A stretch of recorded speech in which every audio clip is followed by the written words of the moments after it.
Are there any declarations of interest? Okay. So the minutes of the previous meeting, that was March the 9th. I've read them. I am happy with the minutes as have been circulated. Has anybody else got any comments to make?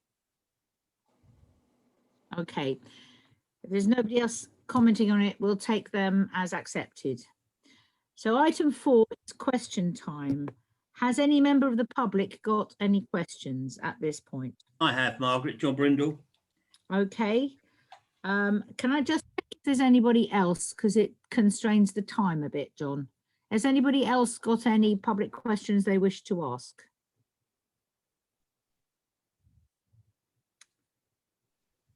No, if there's not, then John, you're welcome to go ahead. Carrie, you didn't put, it's normally got a 15-minute limit on question time. I won't need that. Yeah, glad you won't. I know you are. I'm just trying to clarify with Carrie. It is normally 15 minutes, isn't it? Is that right? Yes, it is. Okay. So off you go, John. Do ask a question. Synchronise watches first, Margaret. Sorry? Can we synchronise watches first? Yes, if you like. I think it's 22. Okay. Right. Here we go. Right. With regards to the timetable for football schemes on the agenda today, I have a few points I would like to raise. I trust that all members are aware that in the past 18 months, I've provided 3 visual PowerPoint presentations for councillors to consider my comprehensive and detailed design for a modest multi-use football ground at Birchwood.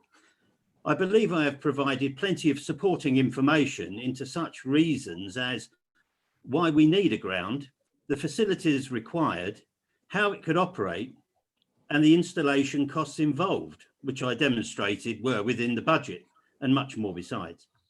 Surprisingly, I've not received any requests from the council for further discussion about my scheme, yet Sport England have seen my presentation and signalled they have no objection to it, and that it will be an enhancement to football at Birchwood.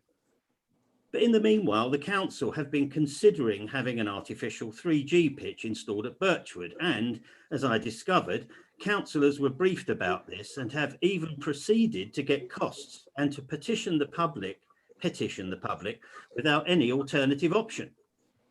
Yet the Football Foundation have identified Birchwood as benefiting with an improved grass pitch, and the council could even get funding as a consequence of this. At the last R&P Zoom meeting, I explained the hidden costs associated with these artificial pitches, and that despite available slots at those which already exist locally, no Hatfield senior football club hires one for matches. I also explained that 4 more artificial pitches are proposed for funding within the borough, and that it wouldn't make financial sense to speculate on yet another one, on behalf of the town council. Hearing me explain this, Councillor Jackie Brennan said, as I recall, "We weren't told that." Well, clearly those proposing an artificial pitch either don't want to advertise the downside of them, or they haven't done enough research. But in item number 1 tonight, when you get to this discussion, it asks for a single A4 page to provide a proposal statement, estimated costs for development, and running costs once developed. Councillors and Hatfield residents need a far more detailed document than a single page token effort. I have done much more, and so should proposers of other schemes. The reasoning behind any proposal should be thoroughly explained and based upon research. I also asked the council to let me scrutinise any other proposal prior to its submission for the purpose of an honest appraisal, as like mine has been. We don't want councillors being given misleading or contentious information. So I asked the council, will you allow me to scrutinise any other schemes? No. No. Thank you for your question, John. Okay. I think when you look at the agenda, you'll see that there are various milestones that we need to go through, and there will be a public consultation when we have done our necessary preparation and scrutiny of all possible options. So yeah, I just wanted to reassure you. I have thanked you your presentation. I'm sorry that we haven't responded fuller yet. And the reason is that we haven't been able to do very much during COVID. We are hoping to do something between now and July. All right. Okay. Thank you for coming and thank you for asking your question. Okay. I'll sit here as an observer. Thank you. Be mindful that we are, I am grateful certainly of your costings and your ideas so far. We are bearing it in mind. We haven't dismissed it. We need to consider our options at this point. Okay. All right. Thank you very much. Any other questions from the public? I think we're on item 5. I'm not sure, Carrie, you've got the right thing. That's the minutes of the last meeting, which I think we've just agreed. Do you mind nipping back to the agenda, please? Thank you. Okay, Carrie, I think I'd like you to speak to this, which is the update on item 5 is update on mandated code of conduct training for councillors by the Standard Subcommittee. And I presume that's the Standard Subcommittee of one in Hatfield Borough Council, is it? That's correct, yes. Okay. What is happening is that HAPTC are organising training for all councils in Hertfordshire on the 7th of June between 2 and 4 o'clock at £30 a head. It was a way that I thought that we could provide training to those councillors who are unable to attend the training back in March without us having to lay on specific training for our councillors. If you'd like me to, I will happily go back to HAPTC and ask them to lay on evening training because it's not appropriate for councillors who are working. And then you could book onto, or we could book you onto training in the evening if they put on evening training. It's entirely up to members. Thank you. I would certainly appreciate an evening one. I also appreciate, I didn't apologise for not attending the last one, but it certainly suits me a lot easier than any day of the week during the day. Thank you for that. Was that Councillor Craig? Yes, sorry, Councillor Craig. I'm sorry, right at the beginning of this meeting, I should have said, please could you put your hand up a bit like I just did, like this, with your little button, if you want to speak, because otherwise people will be speaking over the top of each other. All right? Madam Mayor, just a point of order. I do believe Lee Newman is in the meeting. Could that be confirmed, please? Yes, he has joined the meeting and I have minuted when he joined. Thank you. Thank you very much, Carrie. And thank Sorry, you. Margaret, how do you put your hand up? I don't know how you do that. You go to reactions, which Right. is little buttons at the bottom, and then Oh yeah, do thank you. raise hand like that. Thank you. Okay. I don't have anything to say, but I'm just testing the waters. Yeah, and I'll just say that sorry, the one you've got up I did earlier, but actually raise hand stays up and then you have to lower it if you put it down again. Whereas the one I think you had will disappear after a few seconds. Anyway, thank you for your contribution. I did actually hear that and I did raise that with Carrie earlier today. I suspect there will be several people asking Hertfordshire Association of Parish and Town Councils to put it on in the evening because all councillors are voluntary and many of them have jobs 9 to 5. And so I would expect them, but given they are serving parish and town councils, to do an evening and a daytime session. I can't speak for them. I don't know that that's true. But thank you for telling us. And I presume, is it cheaper to join in their all of Hertfordshire session, Carrie, at £30 a time? Yes, it would be. And so we might have to put it on as a separate thing for us in Hatfield. I don't think we should have to when other councillors also work 9 to 5, frankly. So I would expect them to put something on, you know, after 7. But yes, Jackie, have you got a question? Yeah, partly for Carrie, I suppose. But presumably this is put on because of the elections in May. So there will be dozens and dozens of new councillors for whom this is appropriate training. And therefore we can just piggyback on that, and whoever our new councillor is, when he or she is elected in May, can also take part in this training. Yes. Is that why it's in the first week in June? Yes, plus also there's a new code of conduct coming out as well.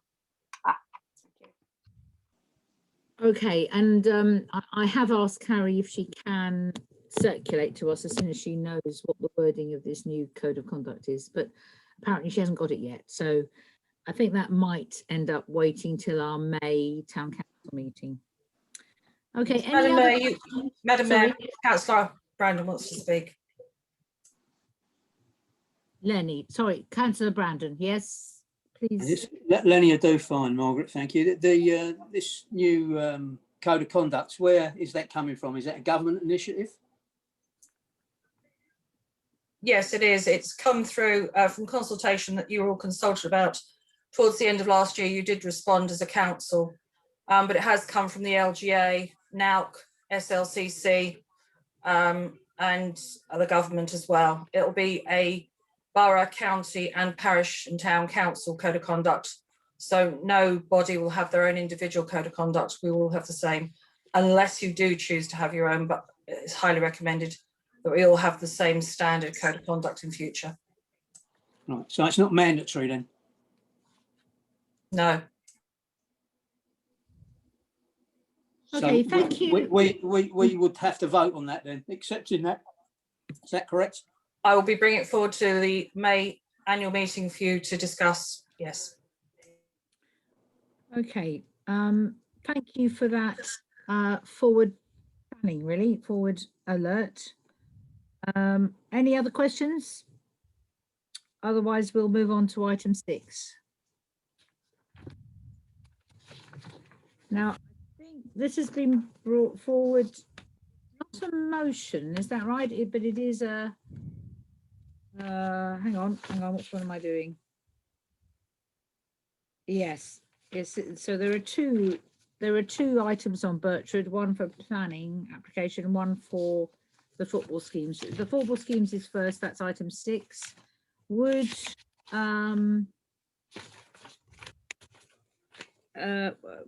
Carrie, who has suggested this? Who wants to speak to this at the moment?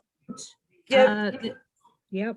Sam and I felt that we needed some kind of conclusion or timetable put on for the football scheme.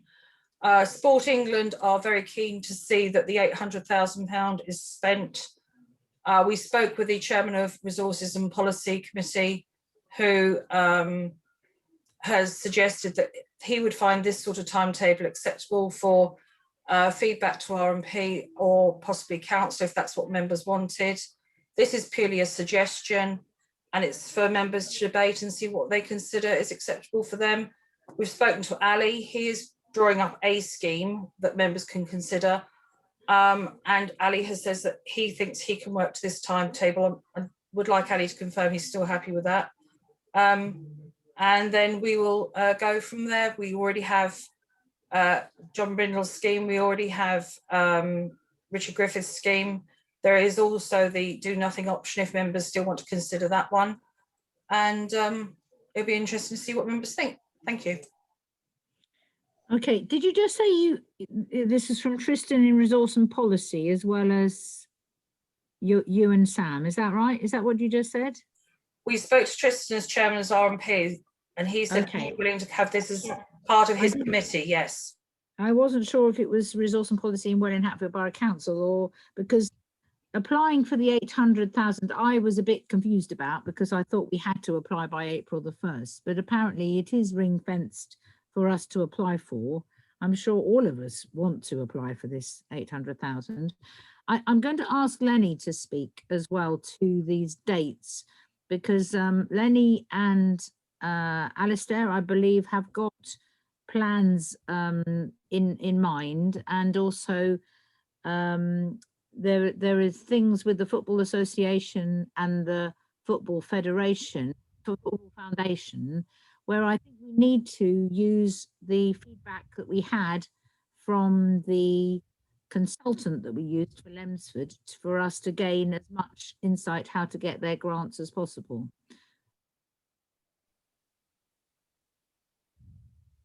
Madam Mayor, you have some raised hands.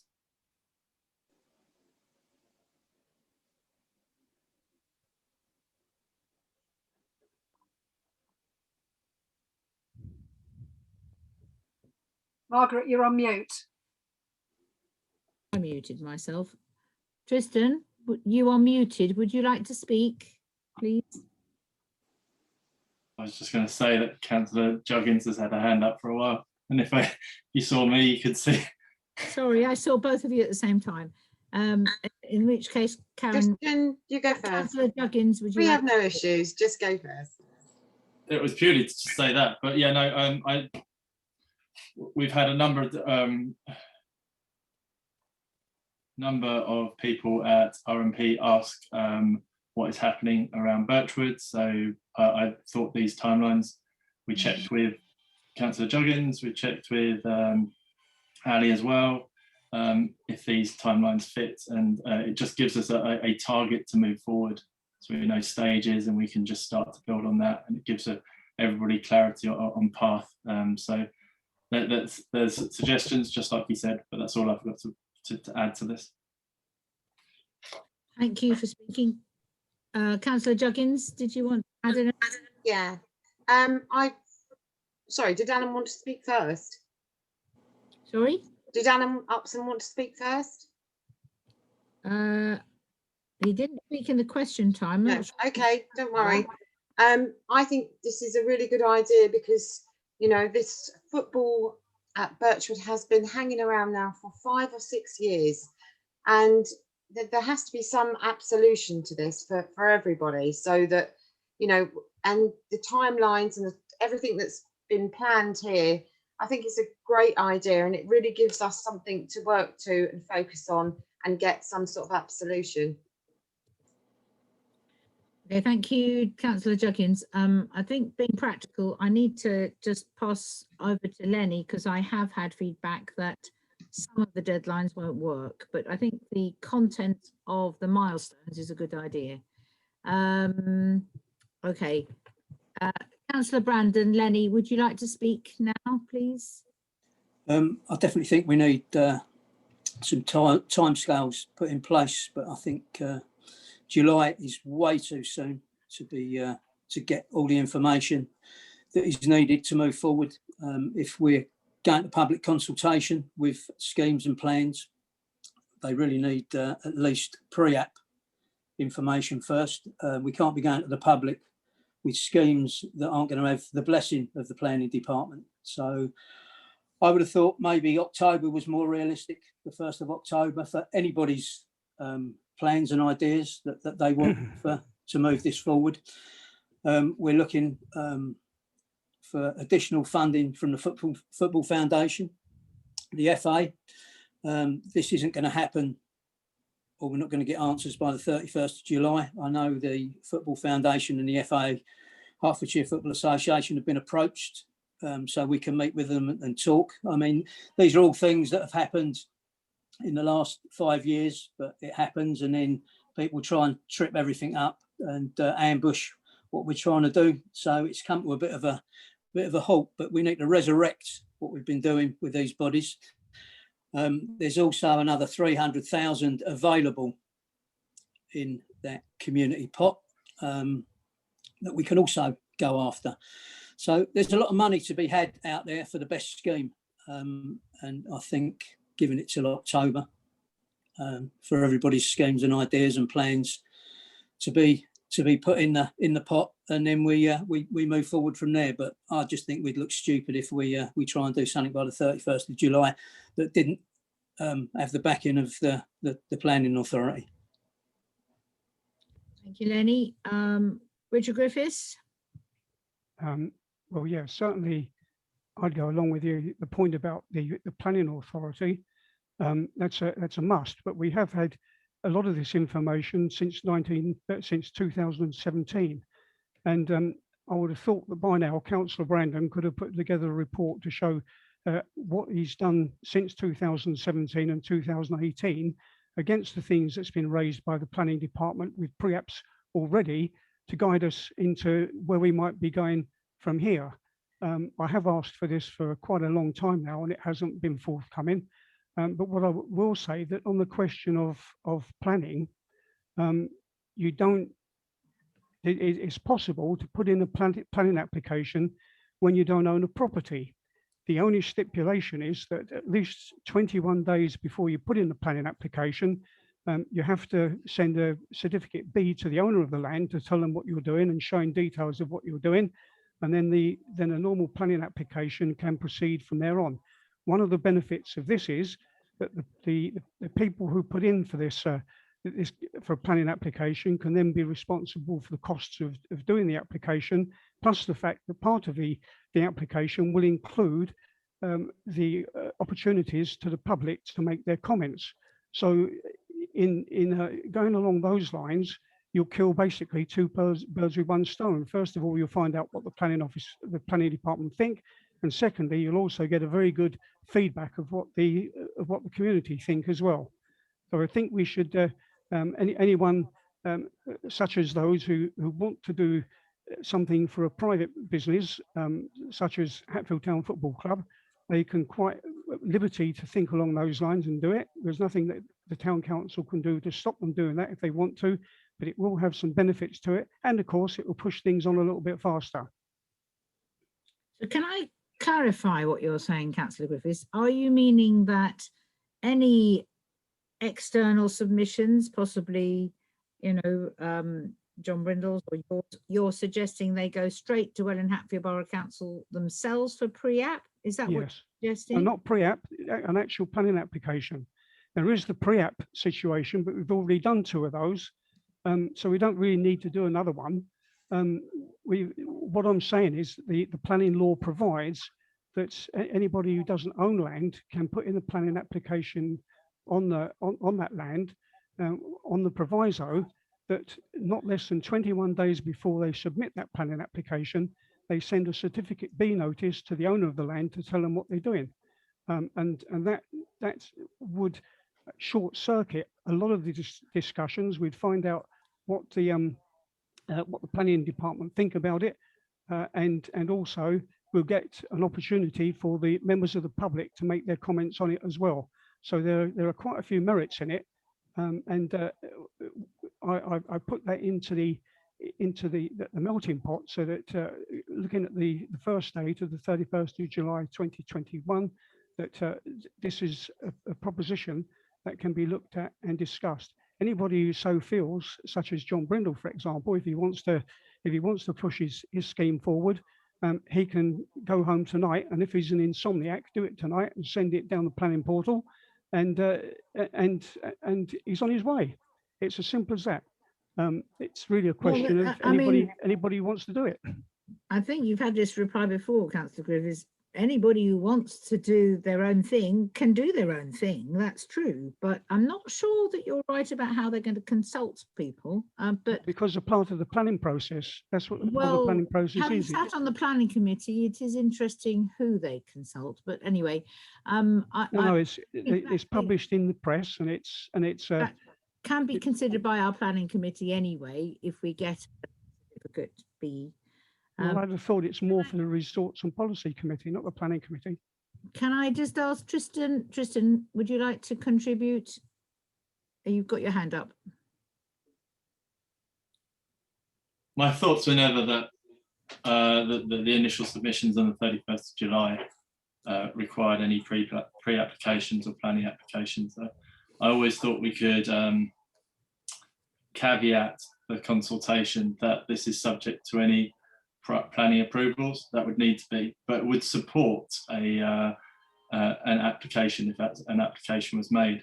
I think we would get trapped into the circle of pre-applications, feedback, requests for further pre-applications, etc. if we put a requirement in that the first submission would have to have that. I think we could potentially do it without, and that's what my thoughts were. So that's why it's probably an earlier date, Lenny, than you were thinking. I mean, I was treating the earlier date as when anybody's ideas that wanted to be submitted could be considered. I think the 31st of July to consider anybody's good ideas would be a good date for being submitted to Carrie or submitted to council. I think it's irresponsible myself to go out to consultation without a fairly confident that we would be getting planning permission. Otherwise, it's a total waste of the public's time to give a proposal that would not be accepted. Sorry, Councillor Juggins. Sorry, I'm kind of getting lost now with all of this, because the 31st of July, that's 4 months away. And, you know, that's quite a long time if you want to get, you know, planning and all of that in, you know, that is ample time. And obviously, you know, the 1st of September and then the extraordinary meeting in October to actually find out what the general public wants, because that's really important. You know, we've had 3 ideas that came to the table, the 4th one's to do nothing. And personally for me, I just feel that you have to ask the general public first what they need.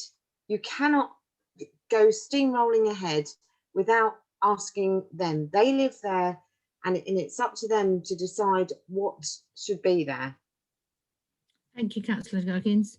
Can I just ask a technical question to our town clerk? Carrie, have we ever done a public consultation before? What, on this scheme or on anything? On anything? Yes. Yes, we have.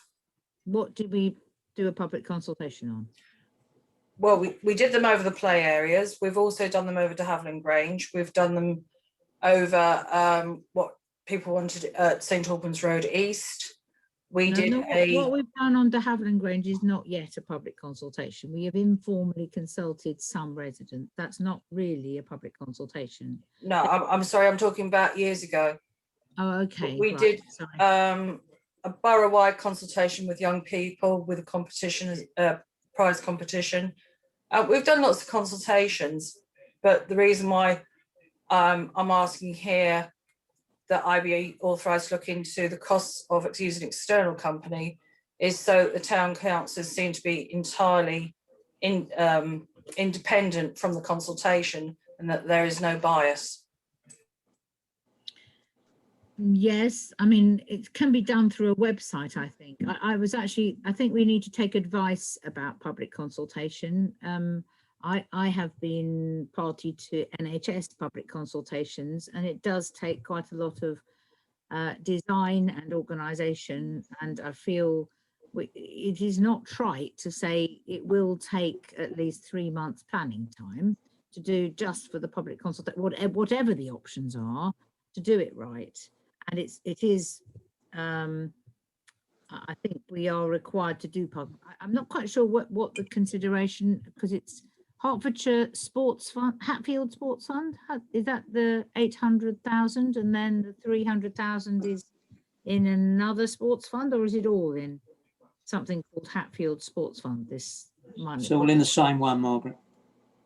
Okay, and it's called Hatfield Sports Fund. Is that right? Community Sports Fund, Hatfield Community Sports Fund. Hatfield Community Sports Fund. Okay. And that's in trust sitting in Welling Hatfield Borough Council at the moment. Yeah. And does it have that criteria that we have to go out to public consultation before we can obtain it? Carrie's been meeting with Matt Rayner, who's looking after that, so she should be well informed on everything that's happening. Is that correct, Carrie? I haven't spoken to Matt Rayner about the fund. I've only spoken to Matt Rayner about the sports facility strategy. Is it true that we have to go to a public consultation to obtain the 800,000 plus 300,000? It seems 1.1 million, Margaret. Yeah, 1.1 million. Thank you, Lenny. I sent the link details through to Councillor Griffiths the other day. I took a quick look at them. There is something in there about receiving public support for your scheme. Do they define what that means? As I said, I only had a quick look, so I honestly can't tell you. Yeah. Okay, well, I do think same as you. we do need to take advice about that. I think we should bring this back to the May meeting, because there are some problems to do with how well we do a public consultation, and I think we should do it as well as we possibly can. I'm not trying to delay this. I'm just saying we do need to do it properly. I would prefer there to be, I believe we should do 3 options if we possibly, but I do see that we have 4 options being put on the table. Councillor Brennan. I was think 2 things. First of all, I think the independent public consultation is vital, because there are various fractions that have got their own ideas of where we should go, and we've got to be seen as a council to be being neutral. Because at the other, once we come out of it, if, for example, one scheme will be chosen, we've got to be able to say, we did not make that choice, you as the community did. The other thing I'd thought of, as money is not overly supplied at the moment, would be to contact the university, because they have people who are doing PhDs in sports science, leisure facilities. They've got or groups of students who need major projects that they can work on. So there might be an option there to get a master's or a PhD student to work on that for us. I think it's a bit short notice for this year, having been a lecturer there. I think it's more likely to be next year that you'd get that, because they'll all have just, Possibly. We can always ask. I mean, I did it for a community centre, and they had somebody that was ready to go in September, because that's when they start their new projects. So they're looking for projects now to start at the beginning of September with the new academic year. So in a way, it works perfectly. in terms of planning and the process of doing an application, you know, the process of how we would decide our Birchwood scheme, you would think of as a project for a student. Is that right? Is that what you were thinking? I'm not thinking of some random undergraduate. I'm thinking of somebody of some status, because there are people doing masters and PhDs who are experienced professionals in the field. I didn't mean the student, I meant the subject that you're thinking, how do they turn this into a student project, is what I'm saying. I'm sure we can configure it in such a way that it would work for them if they're in this sports area. It was just an idea, you know, because that would keep the cost right down. That was all. That was just a cost-saving option that might be worth considering. I think the design for the public consultation, that might actually be something they could do, actually, because that would not necessarily be confidential. That would just be how to do consultation. But some of it could be confidential. So I'm just thinking, I'm not sure if that's suitable for a student. Councillor Wiltshire. I'm just going to try and conclude. I'm still supportive of this in terms of I want to set some targets. I want to set some milestones. I know a couple of times now in RMP, we've had constituents going, what are we doing? Where are we going? Where are the delays? And absolutely, we've hit COVID and stuff, but this just gives a structure. And the rationale for the A4 page, I'd interpreted that as giving it's a single view and it's consistent. If you have an application which has 30 pages and one which has 10, how do you wrap that up in terms of a consultation would be very difficult, and it would be very difficult for everybody to see. So it keeps a consistency in terms of how you visualize and present it.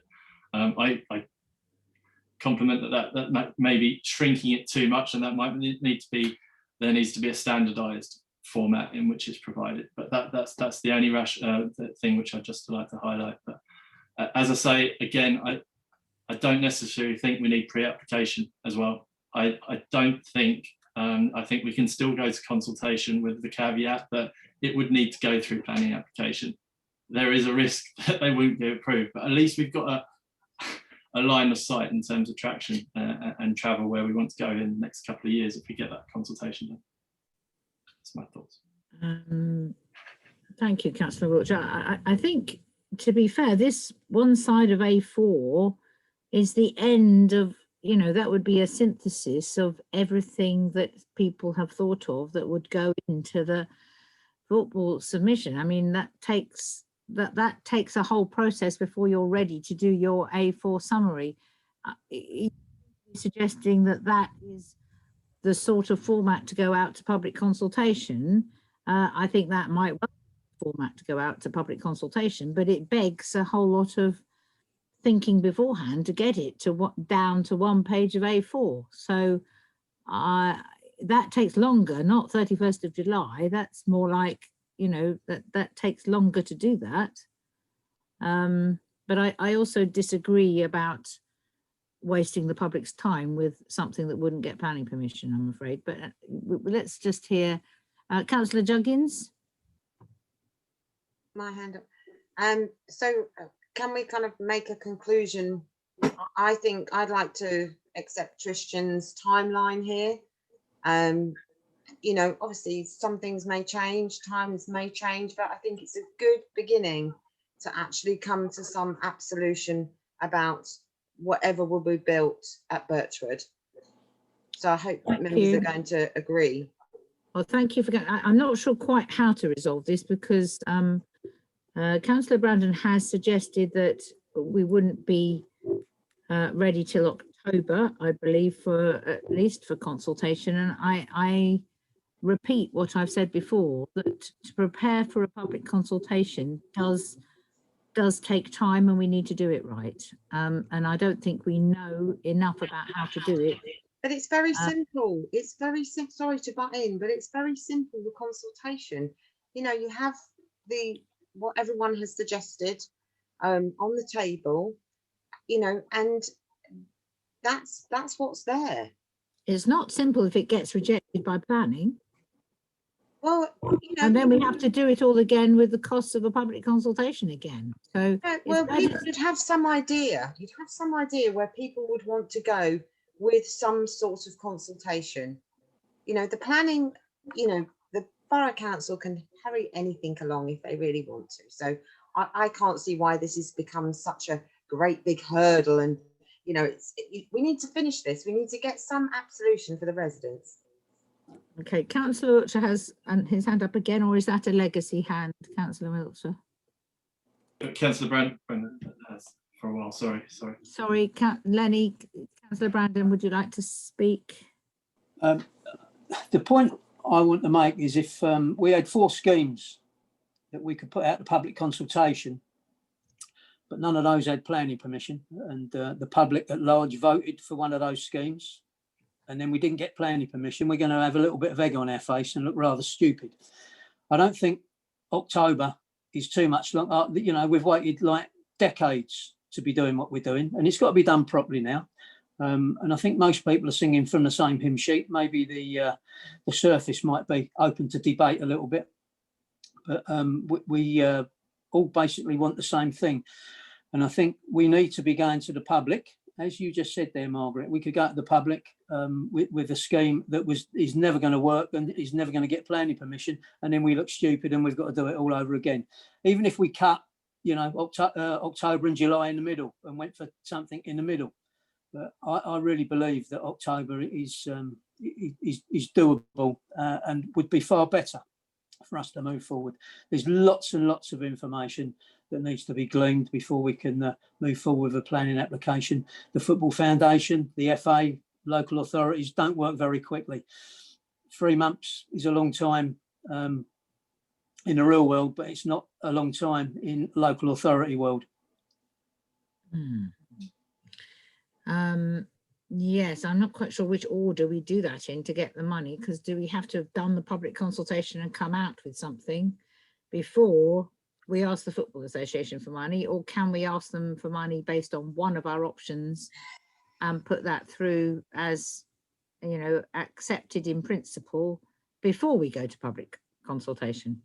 The Hertfordshire Football Association and the Football Foundation were all over our previous scheme like a rash. We've got some money to go towards it. Most people that go to them have got no funding whatsoever, so they're keen to come on board. We're in the middle of Hertfordshire. We've got great traffic links, and they see that as well. They wanted to use Birchwood as a hub for all sorts of coaching, player coaching, referee coaching, because of the locality of where we are in the county. So I think for the matter of waiting a few more months to get them on board and see what they'll offer us, you know, the more money we get, the better the facility can be. Could I just clarify with you, Councillor Brandon, are you suggesting that in this timetable that we have in front of us, that the public consultation bit, are you suggesting we try for that in October, or are you, because actually everything before that is necessary preparation that we will have to do, and so hopefully it will start after this meeting, that we start to progress some of the documentation that I think we really need to see and to bring to the May meeting. But is that your suggestion, that we amend this timetable and try to take it forward with aiming at a public consultation for October rather than September? Is that your suggestion? I don't think the time constraints that have been put forward are going to work, and that's going to make us look a little bit stupid. If we said October and we're ready before October, we can change it. If everything's in place by by July or August, we can change it. But I think October is more than doable, and I think that is a realistic timetable. I just don't think July is going to work. 3 months, but I don't think it's going to work. But July is just for submissions really from other people and us trying to get, if we've got a Hatfield Town Council proposal, trying to get that properly sorted and summarised. Yeah, then we could be talking about submissions that won't get planning permission. Is that a waste? Yeah. So actually, in parallel to this, we do need to try to get at least pre-app sorted before October. Is that what you're saying? That's what I would like, yes. So you're suggesting that item 3 in this list is changed to the 1st of October, and then we would have an extraordinary council meeting in the month after that to review the analysis of the feedback. Is that right? It is, but like I say, if all that information is available before then, we can move it forward. Yes, okay, I understand. So, okay, right, sorry, Tristan, yes, Councillor Wiltshire.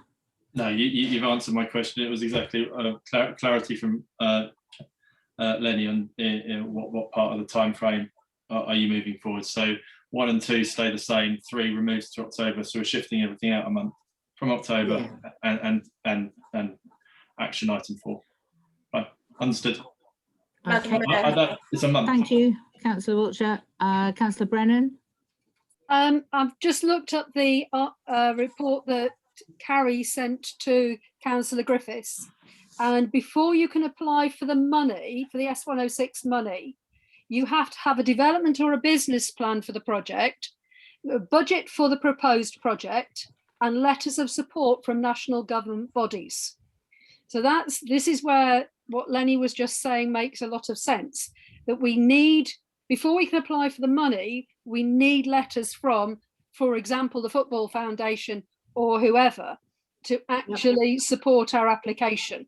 So there is in the document that I think actually Carrie has sent to practically everybody, you should all have this. Yeah. It does clearly state the documents we need in place before we can apply for the money. So it is quite clear there. So we can bring that in to the item 2 on your list there, ensure all the information has been received. So those are the sorts of bits of information we will need to collect. Yeah, and I do think that is what really Councillor Brandon was saying. Yeah. Yeah. Just a point of order, it is not section 106 money. Oh, thank you. Well, the Hatfield, sorry, I was just using my inaccurate shorthand. So it's Welling and Hatfield Borough Council sports specific major capital fund or something like that. No, it's Hatfield. It's Hatfield Sports. Actually, Lenny, would you like to clarify exactly what it's called again? Hatfield Community Sports Fund, sorry. Yeah. Hatfield Community Sports Fund. I'd skipped. it's held in trust at Welwyn Hatfield Borough Council. Yes, we know all this. Madam Mayor, can I just clarify, we currently have a moratorium on any expenditure relating to fees. Is it moratorium still apply to this project as well? I think we may have to vote on this actually. At the moment, well, we're heading into sunshine, I hope, ahead. But I mean, I don't expect to spend any fees necessarily this month, but I probably need Councillor Brandon and Councillor Wiltshire to get their heads together about this, because we probably will have to spend something at some point. But what we've just discussed about, I think I mean, if we're going to have a vote on this, which is what I was thinking, how do we resolve this? I think after discussion, I'm hoping people are listening to the wisdom really of the people that know what information is going to be required. And I do know that Councillor Brandon hasn't, you know, he hasn't been idle. It's just that in COVID, very little has actually progressed. And he's, I was going to ask Councillor Brandon just to speak a little bit on the meeting that he is having with Ali, I believe, just so that we know the timescales of the next 2 months and how long things really take to happen. So I think, sorry, yes, Councillor Brandon, would you like to speak to that, please? Ali has approached the Hearts FA, and we're hopefully, Karen, myself and Ali are meeting with the CEO of the Hearts FA. We're waiting for him to get back to us. He's on leave till tomorrow.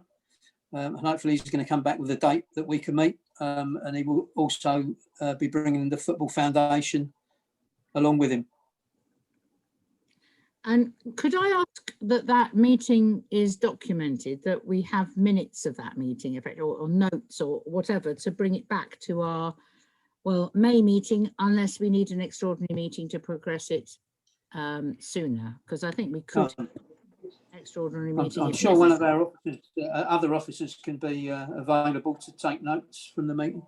Because I think that does sound like quite an important meeting, and we just need to make sure that we have documented what our options really are going to be.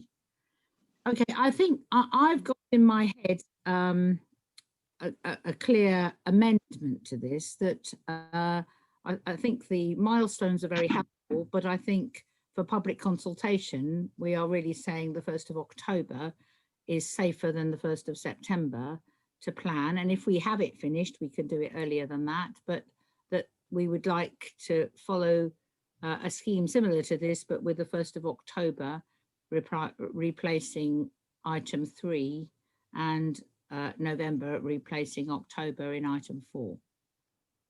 Can I just ask, sorry, Councillor Griffiths.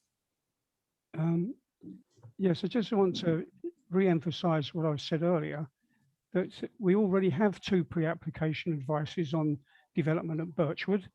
They were both made up in 2 parts, one part for housing and the other part for the leisure centre. The housing part we can ignore, but it does leave the leisure centre, and there are about 15 or 16 comments made against that that we need to take into account before we go too far. We're trying to do any kind of worthwhile design. Now, those have been available since 2017 and 2018. It shouldn't be difficult to get a reasonable report put together to show the sort of things that are likely to cause us problems, and the sort of things which we've got good chances of being able to overcome. And I think that doing something along those lines and sorting out that kind of detail is very much doable well before the 31st of July, well before. And on that point, I agree with Councillor Juggins, in as much as there's a programme, we'll stick to it. We know it's highly likely to change, but let's get going on it, and let's adjust the dates as and when we need to. But it's essential, as it says in one of those that came through from the pre-apps that came through from the Borough Council. It's essential that we look at all those things. Crucially, in fact, was the word the lady used, that we take into account all those things before we go too far.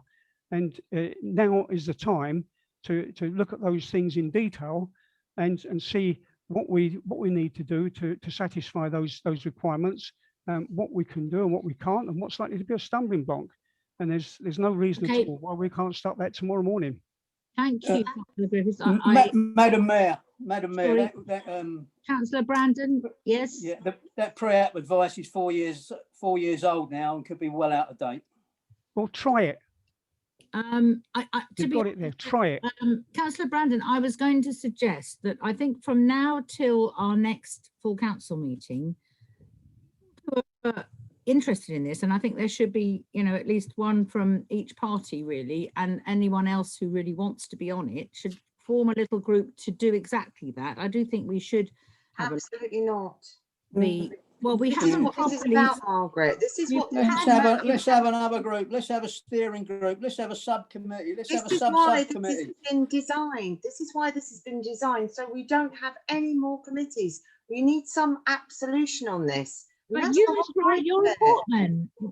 Councillor Juggins, you must write your report on the pre-app advice then. We have had expert advice that we haven't properly synthesised and analysed so that we actually go forward with the best application. Yeah, but this is to be noted. The whole of this timetable event is for councillors to note that this is how there's some structure there. And How we're going to who's progress with who's this. going to And do we've the work? diversed so many different conversations. I'm confused now where we're all going with it. Who is doing the work to document how we improve what we did submit previously so that it will pass planning application in the future, and we actually shape it to be what we really want now in 2021. And so I think there is, it's not without any work. Somebody's got to do some work on it. I'm very happy to do the work. You're And very count happy me- to do the work. Count me out in that one as well. Yeah. I'll help out with work on that as well. Thank you, Richard. I'm hoping that John Percival and probably Lenny and possibly me would also be involved in sort of scrutinising the plans. But maybe Not really. we need to form a group that does report to our May meeting. That's what I'm saying. And we need a report back that is clearer than we are now on what are the proposals we're going to make and why they will work.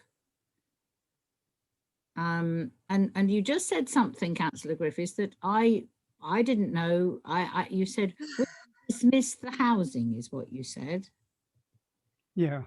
Can I just Margaret, I think we're in agreement pretty much. Yes, Intent for a vote here in terms of extending those to 4. If there's some actions you want to make off the back of that vote, then we can take those forward. Can I just suggest that? Because it's okay, yes. So so as our first vote, can I suggest that we accept this timetable, but we change the 1st of September to the 1st of October, and that we try to follow these milestones to progress the Birchwood playing scheme, the Birchwood football scheme.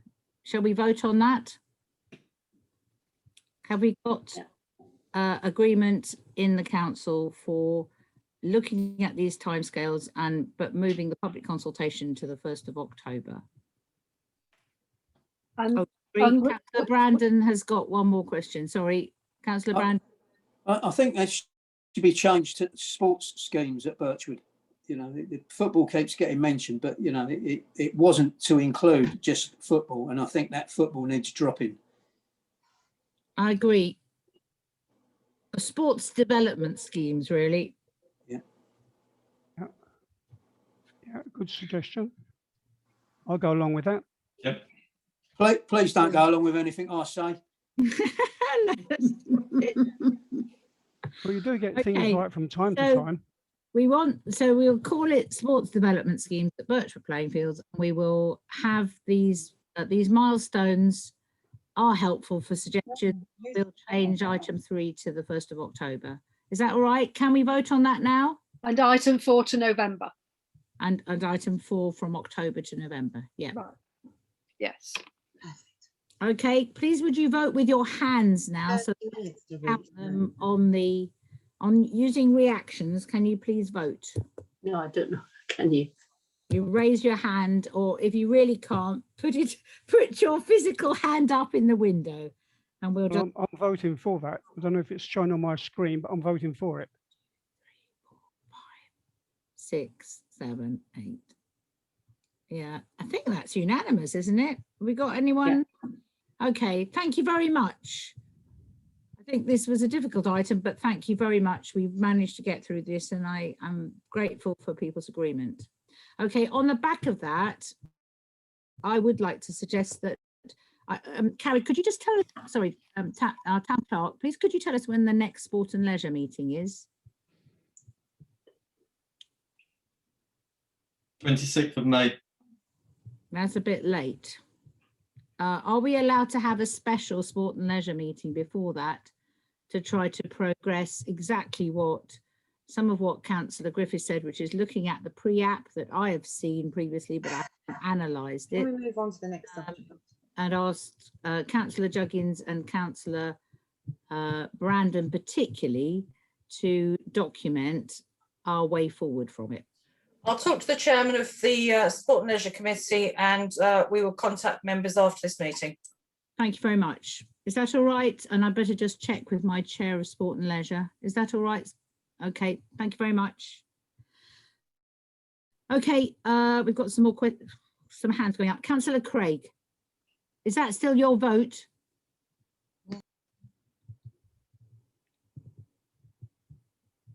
Councillor Craig, can you unmute and speak to me? Sorry, no, I just left it up from the vote. Sorry, apologies. Oh, that's a vote. And Councillor Brandon, is that a legacy vote from your vote? Yes. Okay, please put your hand down now. We've just voted.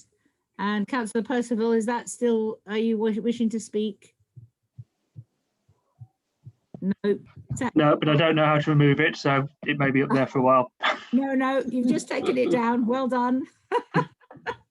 Okay, great. Okay, moving on. We're on item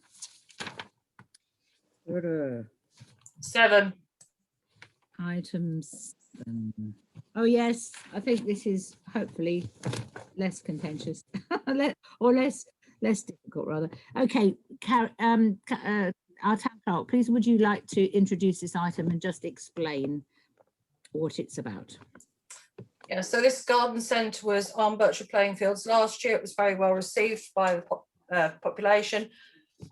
He has asked to come back. In fact, he's there now. The request is that you authorise me to apply to Welwyn Hatfield Borough Council for temporary planning permission.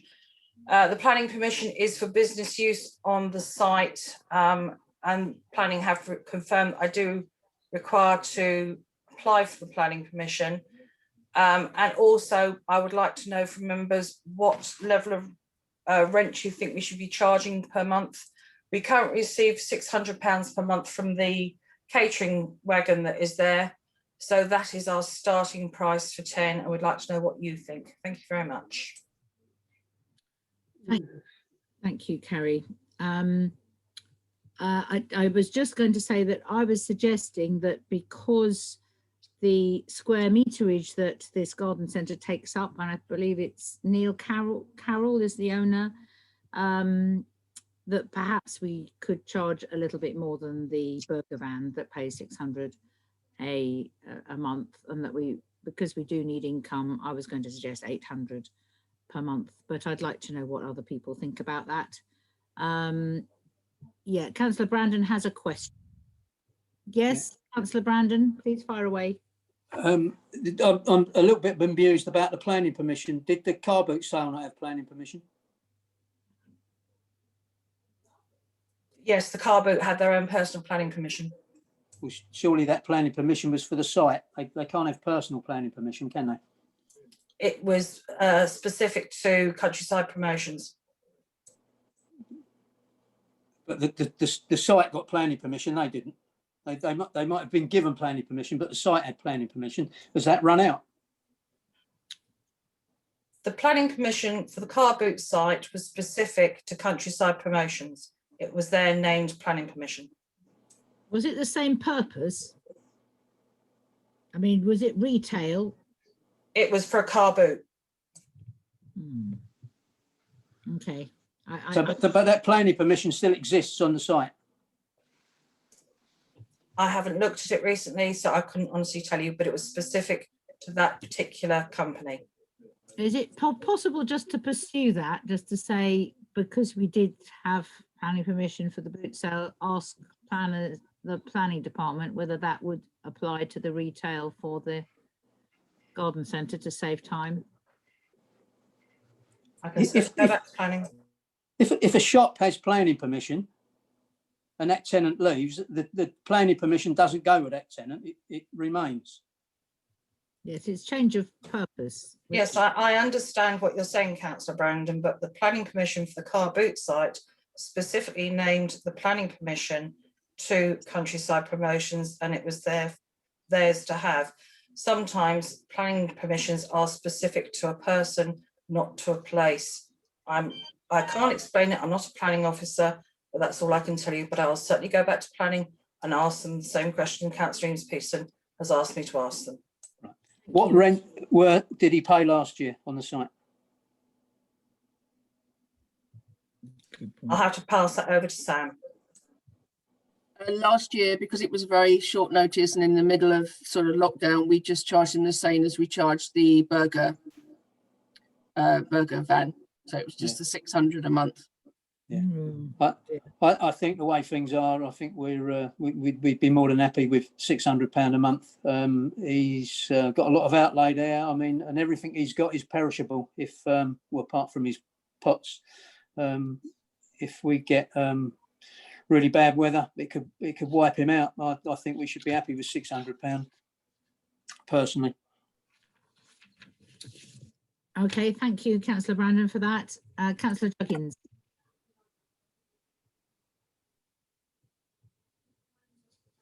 I have no objection whatsoever to this being there at all. I don't believe you can charge him £800. I think you have to be fair and transparent, as you talk about all the time. And I think £600 per month is absolutely correct. Thank you, Councillor Juggins. I'll just add, I didn't realise that he had done it last year and had a fixed rate then. Councillor Wiltshire. Just echo what Karen and Lenny have just said. Councillor Juggins, Councillor Brandon.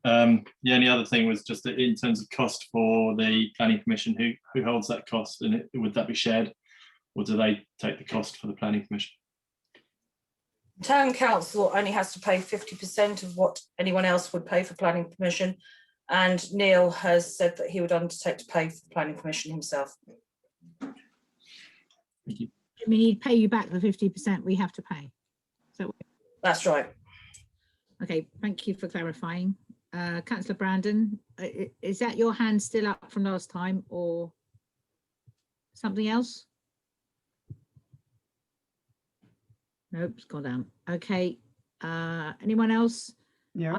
I think I may have to change my mind Can about. you see my hand, Madam Sorry, Mayor? yes, Councillor Griffiths. Sorry, it went up and down. So Yeah, I know. I don't understand why it's doing that. It's gone down again. An observation I would make about the figures that's being bandied around. It says that the space required is 25 metres by 45 metres. That's not a very big site, and I would tend to think that Councillor Juggins' idea on the £600 is probably right. And for that size of site, it might be too much. But if we can get £600 for it, I'd say we take it. Pushing it above that is probably a bit too much. thank you very much, Councillor Griffiths. I think we've heard this. I can't hear anybody objecting to him using it will be retrospective planning permission. He's already selling his plants, I believe. But at least it's a little bit of extra income for us. Do we agree we allow him to stay for £600 per month, and we let Kerry apply for the planning permission and ask Neil Carroll to pay her back the 50% as he's promised. Is that all right? Yep, We can vote I'm- on that if you want. I'm happy. Just use your reactions and just say yes, just in case I've Yep, missed. I'm happy. If I Yeah. could just add, Margaret, we do need just to confirm that planning permission is in fact required. Yes, Carrie has promised to inquire about whether the previous planning permission might apply. So is that all right, Carrie? Just in case we can save ourselves a bit of effort there. Yes, I will. Great, thanks very much. Next item, item 8 is calendar of meetings, and we have just said we might bring forward a sport and leisure, but other than that, I think, yeah, I think that's. Anybody got any objections? Mark, have you got your hand up for something? Councillor Belitho, is that? Sorry, you? it's just it just hasn't come down again. No hand. Okay. In fact, my hand seems to be up as well, which I shouldn't. Okay. Not sure how I did that.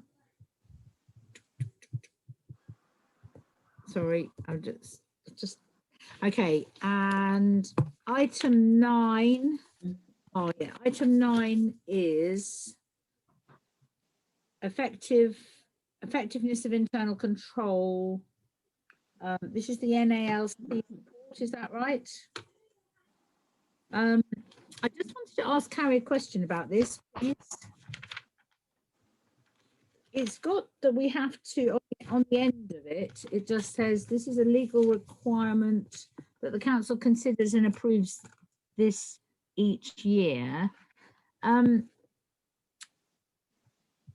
When do we normally have to approve it by? Because it does involve the auditor's report that was last August. So does it run from sort of September to September, or when you say yearly, when have we considered this before?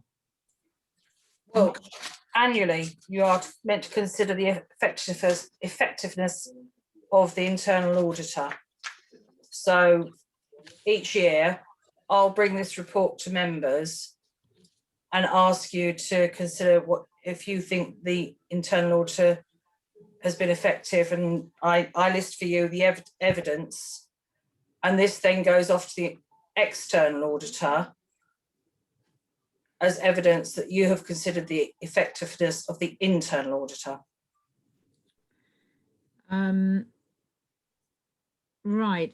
Is it just to do with financial audit, or Yes. is it covering the whole of the internal control of the council effectively? Oh, Councillor Brandon has a question. Councillor Brandon? He's muted. Yes, I'm there, yeah. The areas this report covers are important. They show how a local authority operates, how it is transparent and ultimately accountable to the people of Hatfield who pay for it. I'd like to see more details in this report. For instance, who is our internal auditor? Also, I've always taken very seriously that this council operates to the highest standard and efficiency it can, which this report bears out, but I do have concerns around the aspect of governance of this authority. As I understand it, there has still to be held an appraisal for the town clerk. And this key process has not taken place for many years. This is clearly linked to the standards listed here, and I would like to get some clarity from councillors here that they realise this is a serious issue that needs to be resolved as soon as possible. It shouldn't need to be said, but can we agree here tonight that this issue can be resolved by the next time this council meets? Yes. So, thank you, Councillor Brandon. I was going to say, could this be brought to the May meeting? Because I have got some questions about this that I don't think can necessarily be answered tonight. Unfortunately, it can't. It has to be done within this financial year. Well, then we should have had more notice of this, because we've only had it a week since you or in fact, I've only seen it since Monday actually, but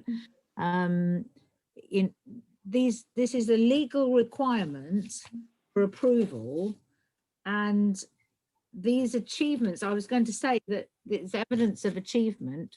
We need to see the backup. I mean, I would have said this would normally go to the establishment subcommittee before it comes to full council so that we can approve it. We're all waiting. I would have expected that order of possible scrutiny to make sure what we're doing is correct. Councillor, I sent this agenda to you last Thursday, not on Monday. Yep. And you could have come to me from Thursday to ask I any couldn't because question. I was very busy. As I said, I didn't see it and read it till Monday, but a week is nothing like the timescales I'm talking about. We have this every year. You've been a councillor for every year. We've had this. Absolutely. Yes, that This is nothing new. well, it is new to me as mayor chairing the meeting. I'm sorry about that, and I'm possibly. But Madam Mayor, I gave you this draft agenda over 3 weeks ago as well. So you've also had this in draft format for over 3 weeks. I don't think, sort of jockeying me to say you must approve this is the right way to do this at this moment. I think, Madam Mayor, I'm not joking you to say you must approve it. What I'm saying is that to say that you only had it since Monday makes me look inefficient, which I rather object to, when I have been very efficient and had this prepared and ready for a very long period of time, waiting for this council meeting so that members can look through it, question me on it before the meeting, and then come to the meeting ready to approve it. yes, and I need to take advice about it because I think that some other items should be in the evidence of achievement, like the annual appraisal of the town clerk should actually have had that standard met. And I am exercised that it hasn't been met yet, and that should actually be part of. My appraisal has got absolutely nothing to do with our internal auditor. Absolutely. Not the internal auditor. Nothing to do with it. Nothing to do with it. This is an NALC form that I don't believe is just about the internal auditor. Margaret, there are other people waiting to speak. You seem to hijack a lot of the meeting at the moment because we all do want to say something too. Councillor Brandon has got his hand up again, so I'll give Councillor. Of course. Don't worry about us. Oh, we'll wait. We'll wait. Sorry, Councillor Brennan, if you've got, I'm to see who's got their hand up, and I can only see. Well, Councillor Brandon's put his hand down, so if Councillor Juggins doesn't mind, what I was going to say, this is about the internal audit, and it is talking about the audit having happened in August and various other things, and we've the lettering engagement for 3 years was discussed 2 years ago. There's lots in this. I agree that I must have, I don't know the technical side of it, but if it is about the internal audit, then appraisal has got nothing to do with it. And I would just like to ask a simple question, maybe of Carrie or Sam. There are 11 points in this document. Are those 11 points the ones that are prescribed by an external organisation? Or are these 11 points that you've summarised from somewhere else? No, they're prescribed points. Right, thank you. They're from the National Association of Local Councils, Councillor Brennan. And Thank the you. 11 points is a standard pro forma, but the evidence of achievement is not a standard pro forma. So that's the bit that I'm asking questions about, because I haven't really seen all the evidence, particularly, points 3 and 4 that I would have thought begged, what normally would come up in the appraisal of the town clerk, as that she's in charge of those things. So it's to do with the interaction between. I'm going to leave the meeting. How do we measure those things? I also think this isn't the forum. If anybody, I'm in my office every single day. I've worked for the whole last year. If anybody wishes to come and discuss the internal audit or this form, you know where to find me. The form is delayed this year because of the pandemic, because all the deadlines were put back. As I said, we presented this earlier in all other years because we didn't have a global pandemic. So Sam, sorry, when do we normally consider this? It would normally happen possibly around September, October. But as I said, last year, all deadlines were moved because of the pandemic. Yes. So obviously going forward for 2021, 2022, we will be back on schedule. Right. And when do we have to complete this No, part? but other people are waiting. It just has to be accepted every year. Okay. And But as I said, please, I'd rather than we have this discussion when we have public here, why do not people, I just don't understand why this council fails to put questions to officers before meetings. Yes. could I please ask that we consider it in May to approve it rather than No. We can't. No. Can't. I'm sorry, I don't like being bounced into just approving something when I don't feel that I have seen the evidence of achievement. And so it's been, if you like, completed by the town clerk on the town clerk, really, because it is her. Really? Councillor, you will have a qualified audit then if you do not consider this tonight and approve it. It's simple as that.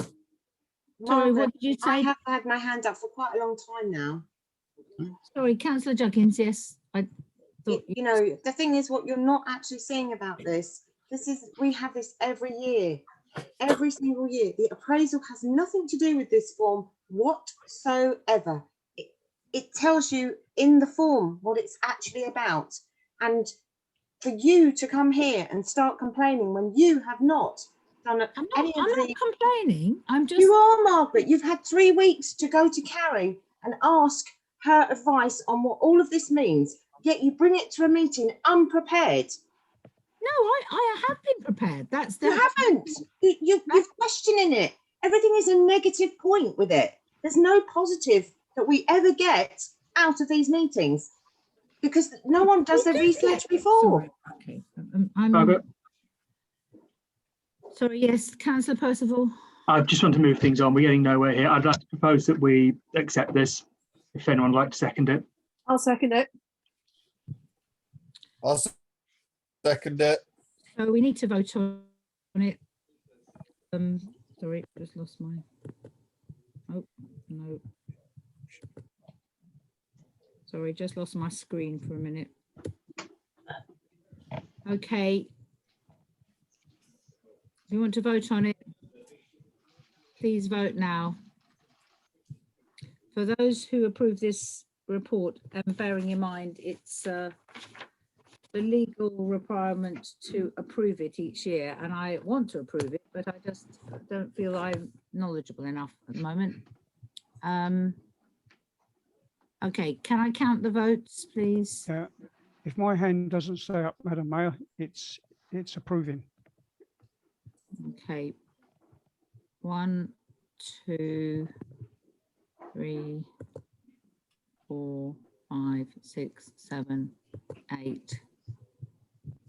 Can I just ask for a count, Sam? Or I can't see all the. Actually, I need to just remove it from. Better. There are 5 approving and 6 approving. Sorry, 1, 2, 3, 4. I've counted 7, Margaret. I've got a bigger widescreen. 7 approved. And how many people are in the meeting? Should I ask for votes against, just to be absolutely clear? It might be easier. Okay, any votes against? One of them. Sorry about my hand, Madam Mayor, but I'm approving. Okay. Okay, and abstentions, please. Please put your hand up if you're abstaining. Sorry, Hazel, I didn't see your vote. Did you vote? I voted for. Okay, and Linda, did you vote? Yes. Okay, sorry.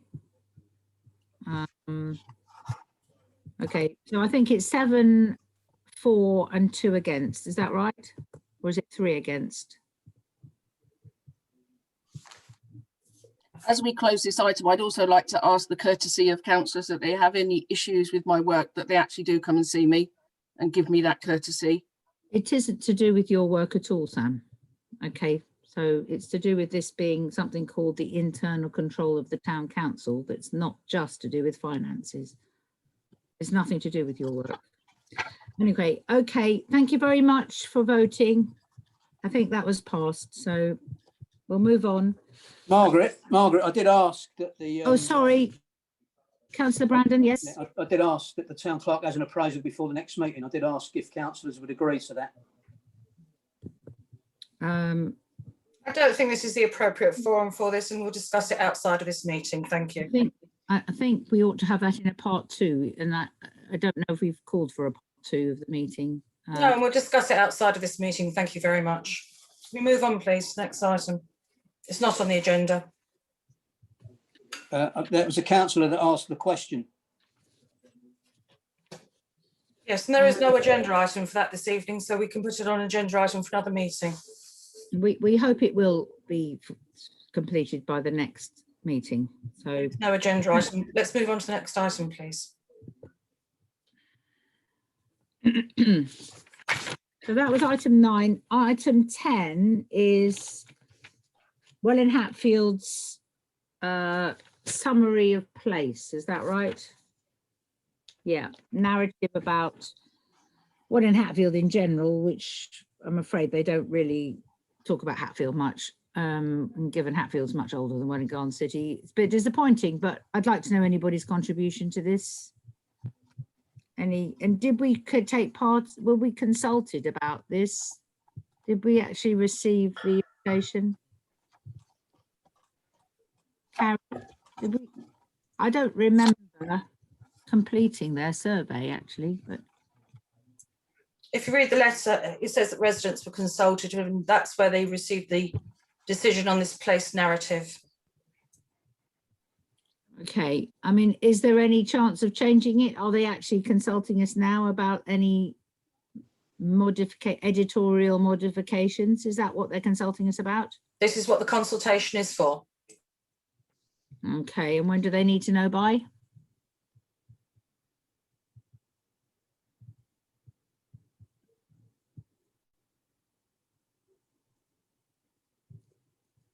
Do we know the date?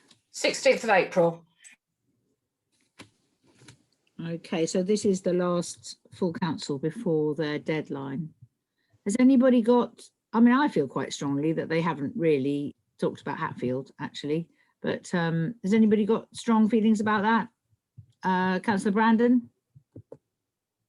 Sorry, Councillor Brandon and Brennan. I'll let Jackie speak first, sorry. Councillor Brennan first.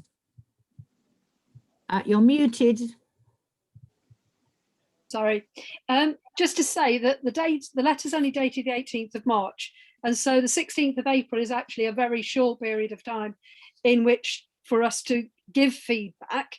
So it needs maybe 1 or 2 of us to have a quick look and maybe swap emails about what we want to do. But it's got to be within days rather than it being an extended period of time. I haven't had a chance to look at any more detail than that. But it says here, it should be something that articulates what Welwyn Hatfield is and what makes us different. So we've got plenty of ideas. It just needs 2 or 3 of us to put them down in an email, swap them about and get something in quickly. Just as a practical suggestion, we have a resource and policy meeting on the April the 13th. Could we just circulate with each other with words, and it'd have to be succinct words, I think, about Hatfield that we try and add to it before then, and then agree it through that meeting on April the 13th if anybody is interested in editorially modifying it. Does that sound a sensible, pragmatic suggestion rather than inventing other meetings at this stage? Councillor Brandon.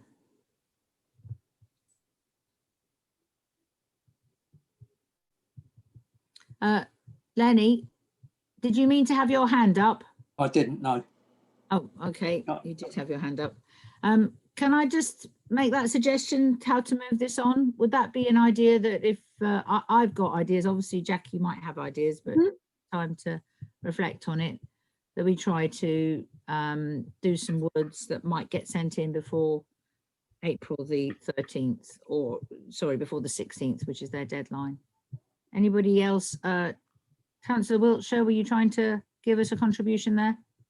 Just that it says that it doesn't have preferably by the 16th of April, it says in the letter, and it says you can send something in to extend it, so don't feel pressured. Okay, so Sorry, Madam Mayor, have we got a meeting on the 13th of April? Councillor Wiltshire? I was I wasn't going to ask that question. it's on your I'm not calendar. the only one then.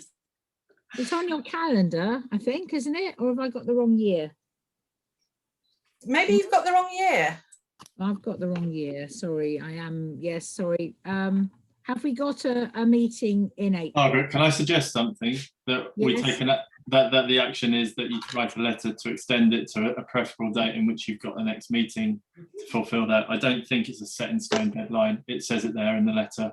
So just push it back to June and write a letter to request that extension. Move on. Or even by our next full town council meeting. Exactly that. After that. So May yeah. the 12th. Yeah, Carrie, would you mind doing that for us, please? Will do. Thank you very much. That would solve that. Thank you very much. Right, an item 11. Margaret, I've got my hand up. Oh, sorry, Councillor Brandon, yes. Just council areas to be considered. I don't think if we're going to do it, I think we've got to do the whole lot. I don't think we can be picking areas, and I think that would open up a bit of a can of worms, and I don't think there'd be lots of people that wouldn't be happy that their area wasn't included. So I think we're either in or we're out. This is item 11 we're on now. Is that right? Yeah, I agree with you. I'm afraid we did also had advice from Councillor Atkinson from Kent, who suggested that the safest thing was to have to define our neighbourhood area as the whole of Hatfield. We're welcome to do special projects each year, which we probably can apply for £10,000 for each project if they are mutually exclusive. I think we would still be eligible for applying for another £10,000. It's just, I think it would be very divisive to only define one area for this first year, and I think the safest thing is to declare our area as Hatfield. That's after a bit of research about neighbourhood plans altogether. Councillor Wiltshire. Councillor Juggins is before me, sorry. Oh, sorry, Councillor Juggins. Sorry, it's your hand on the white background. I can't see it. Sorry, Karen. I didn't. Margaret, sorry, I'm just reading this. Since then, Councillor Ian Pearson arranged for her brother-in-law. You haven't declared an interest in this? I haven't got any interest in it. What happened was it states here that it's for your brother-in-law. So I would have liked to have known that you had some kind of personal interest, or, you know. I haven't. No, it's the history. I think you should know that what happened is that his name is Councillor Atkinson, offered to give us free advice when we were going to be charged £150 by the chap from Bishop Stortford. But Margaret, that still states there it's your brother-in-law, so you do. You were invited to the meeting. Make it transparent. I am being transparent, and in fact, no, I haven't. You must declare an interest at the beginning of the meeting, because that's why we have that policy there, so that we all are aware of what's happening. What interest are you trying to give me? I'm just saying it would have been nice if you'd have declared an interest for agenda number 11. Well, we all have an interest. It's a neutral neighbourhood plan. We all have an interest in the neighbourhood. Right, we agree. Okay, Councillor Wiltshire. Yeah, it's just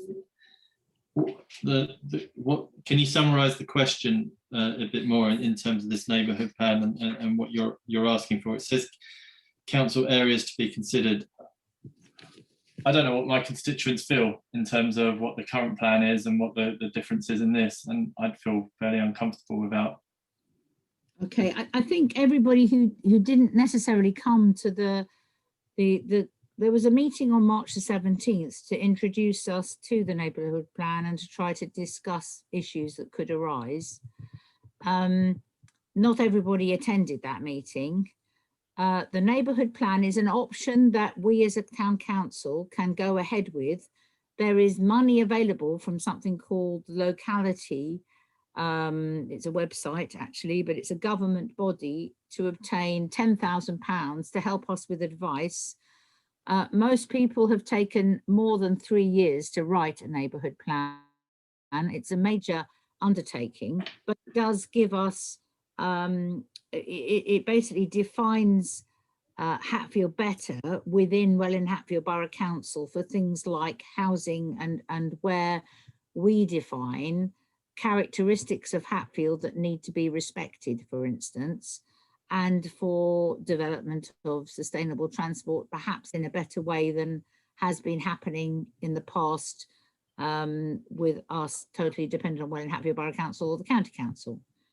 In terms of how we progress it, we can basically, we've researched and found that we can apply for the £10,000, but as Jackie has, I think, circulated to everybody, that operates in a financial year from April the 1st, 2021 to April the 1st, 2022.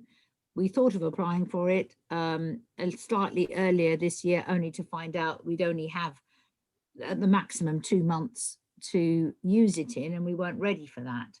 So we are really planning to use it in this coming year if we go for this neighbourhood plan, which is what was proposed before COVID. The question that is being posed through this document is, how do we define the area that we define as our neighbourhood for a neighbourhood? Okay, that's the question. And the issues are that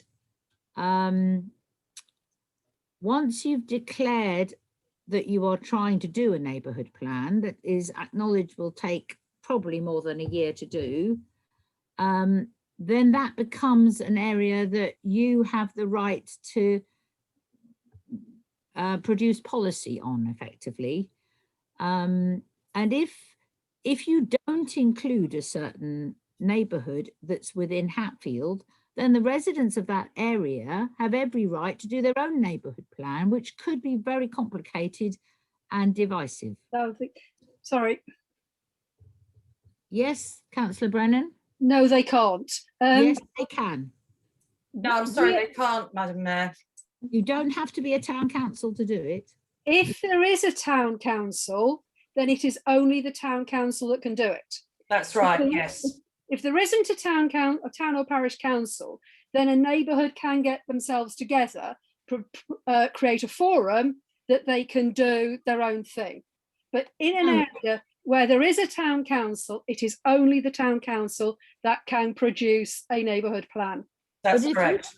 If you've declared your neighbourhood area as less than your Hatfield town, then the people whose noses are put out of joint because you haven't included them can then produce their own neighbourhood plan.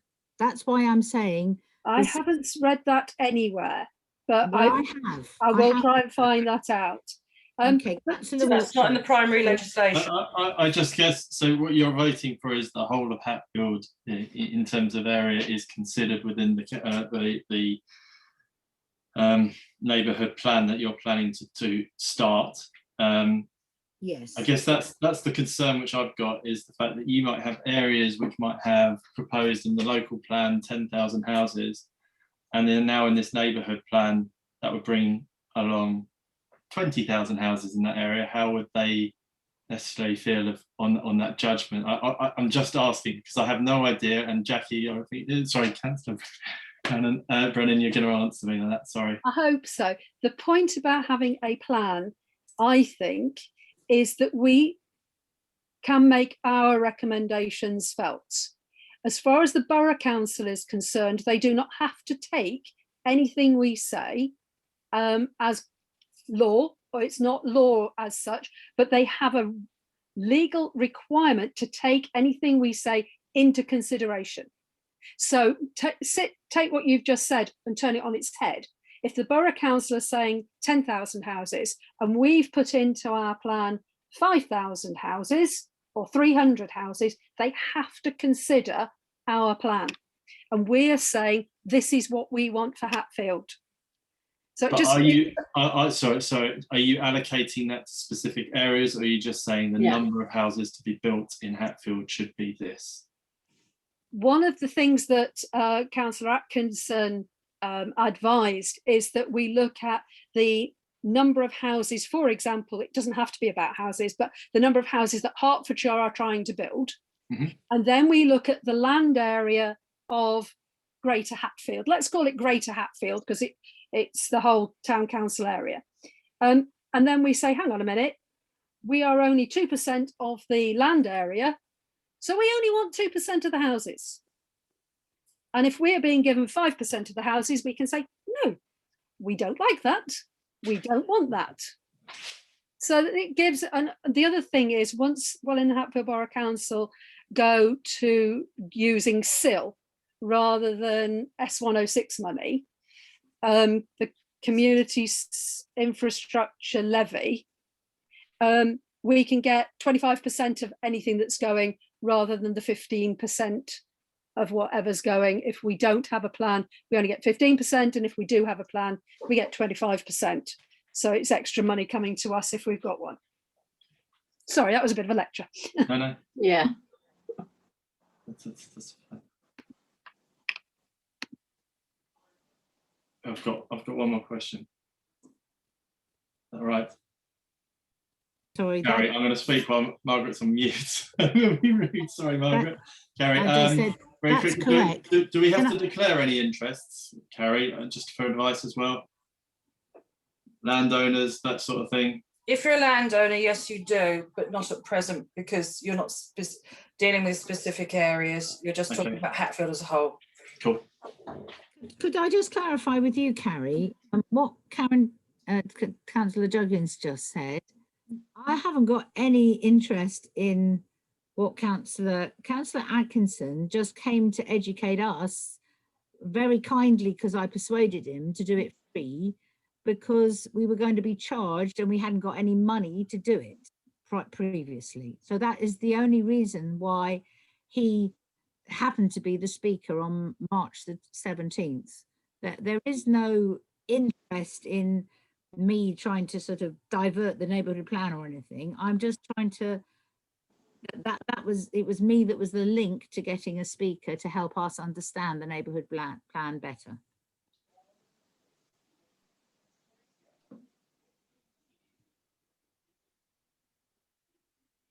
Carrie? Yeah, sorry, I was on mute.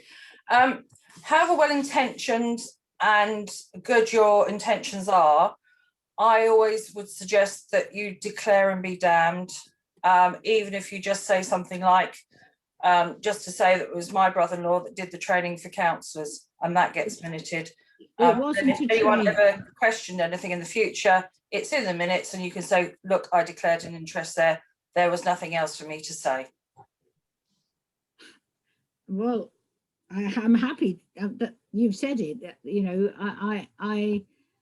I'm not even blood related to him, and he probably votes for your party, Councillor Juggins, as it happens. But he actually has a huge knowledge of neighbourhood plans because of chairing his neighbourhood plan for the last 5 years and just got it through. So it's just been published and it's just going through at the moment. And I just thought we could benefit from his knowledge. But I will declare an interest, and I'm declaring it now if that's what you want. But it isn't really an interest in the sense of influencing, you know, anybody. It was simply, you know, I obtained a speaker. Anyway, I hope that's clear to everybody. And I'm sorry for people that missed the talk, because it was quite educational. If anybody has any questions, I'm happy to answer any other questions.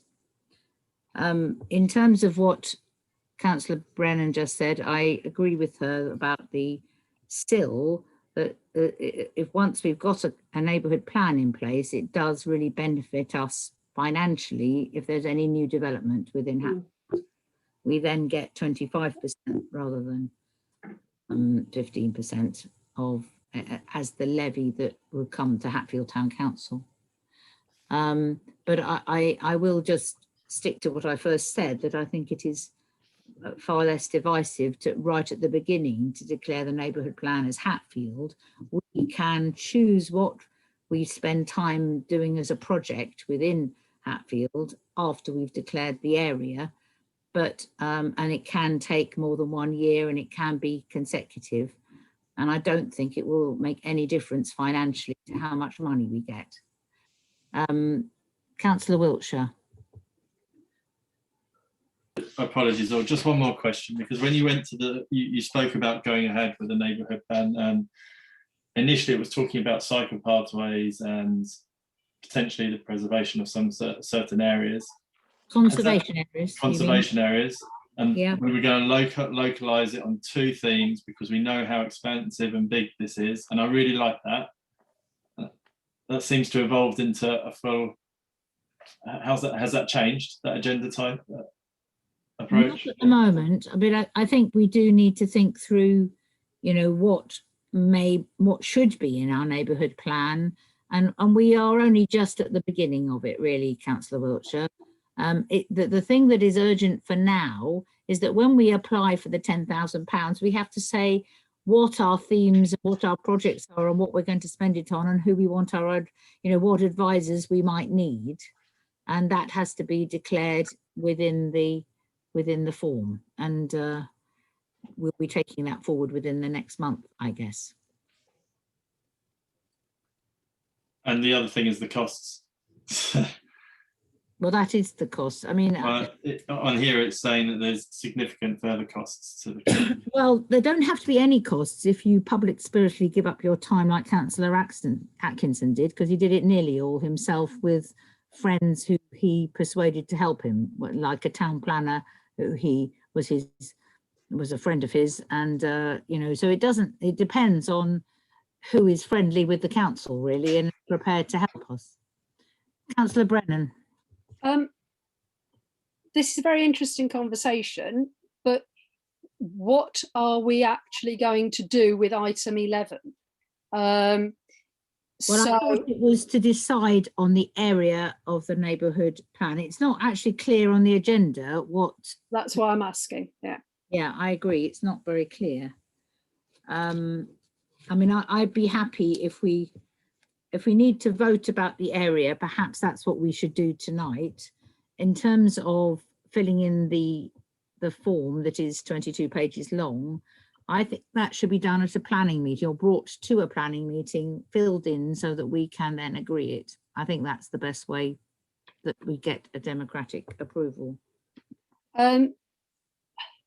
The 22-page form requires us to have decided so much in advance about which type of surveyors we're going to employ, which who we're going to pay for the maps that we need. I mean, there's just because we can't apply for the money until we know what we want to spend it on. We can get maps free off the County Council website. I have tried. Okay, that was a bad example then. But the point being that we need to, so there's a lot of planning to decide what we want money for before we fill the form in. We've got to declare an expression of interest, which I'm hoping to be able to do tomorrow. The form should reopen tomorrow, because at the moment you can't even do that because it'll say go away. So I'm going to investigate that tomorrow. Can we delegate this to the planning committee? Well, we've already discussed that we would sort of do it through the planning committee. I think we discussed it at planning, and we requested that there was an item on it, the agenda each planning meeting for the neighbourhood plan. Yes, and that's how Councillor Atkinson got invited.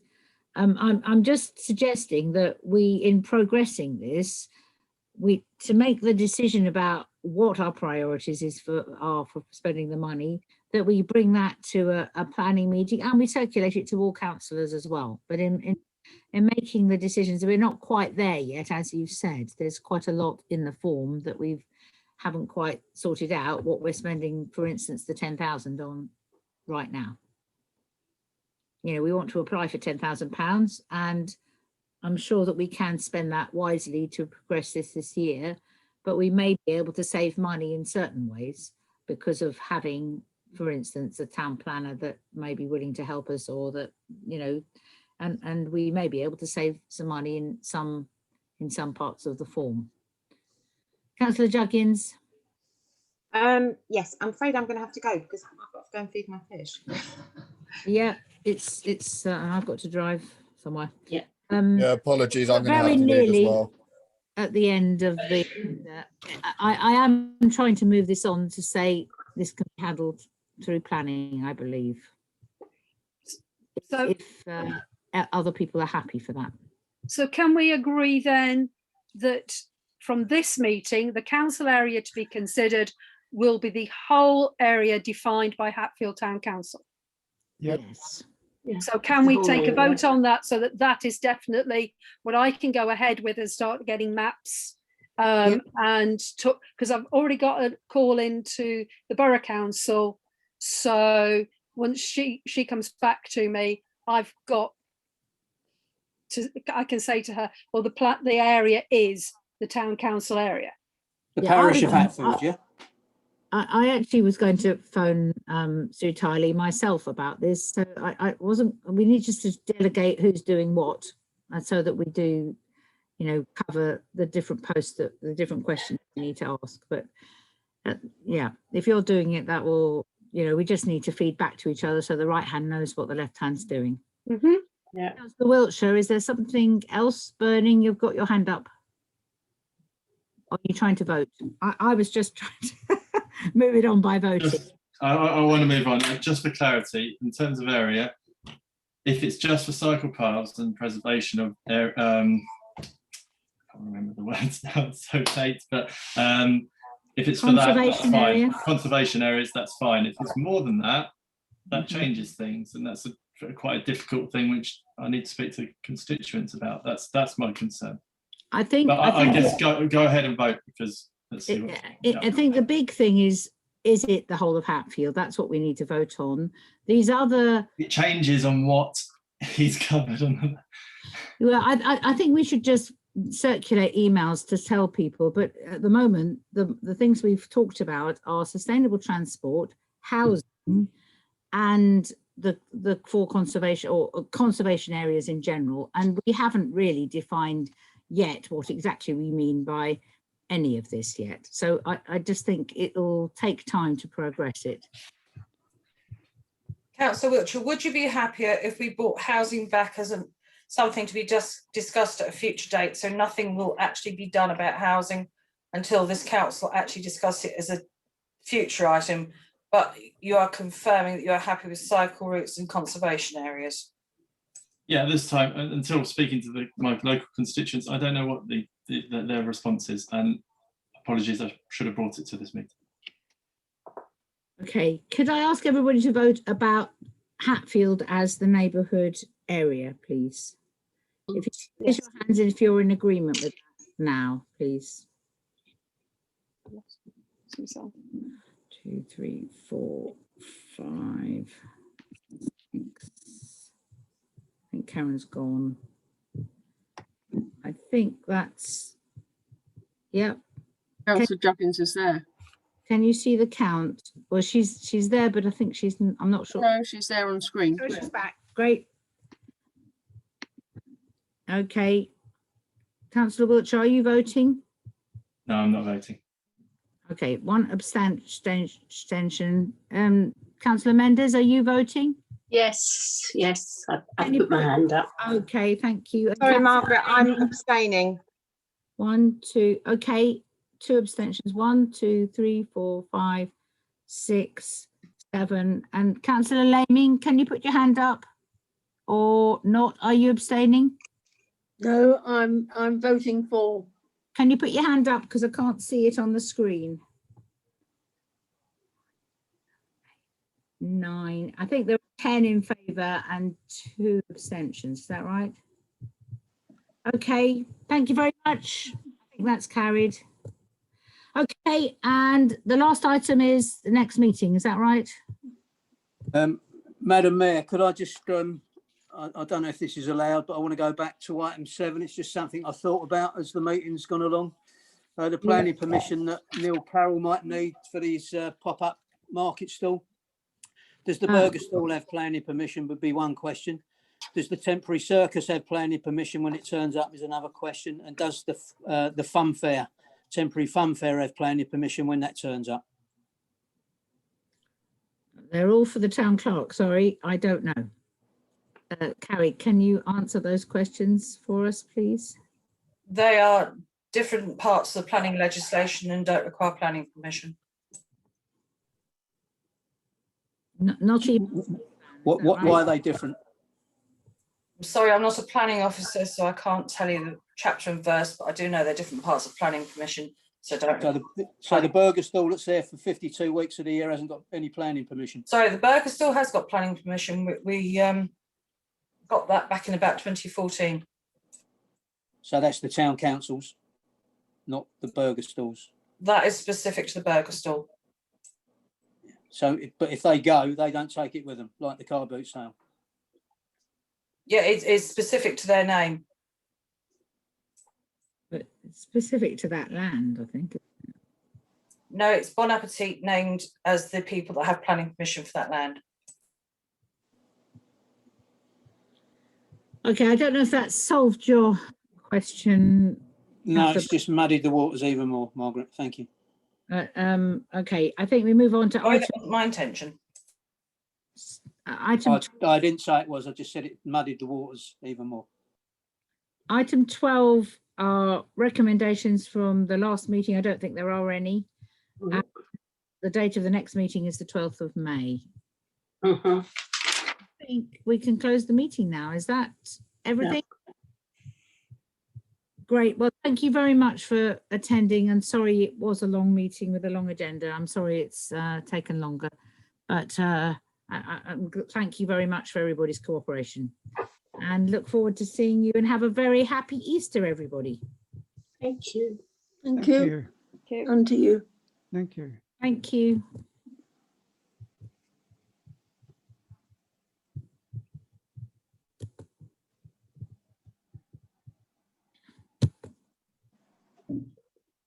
Oops, am I still there? Hang on. Oh yeah,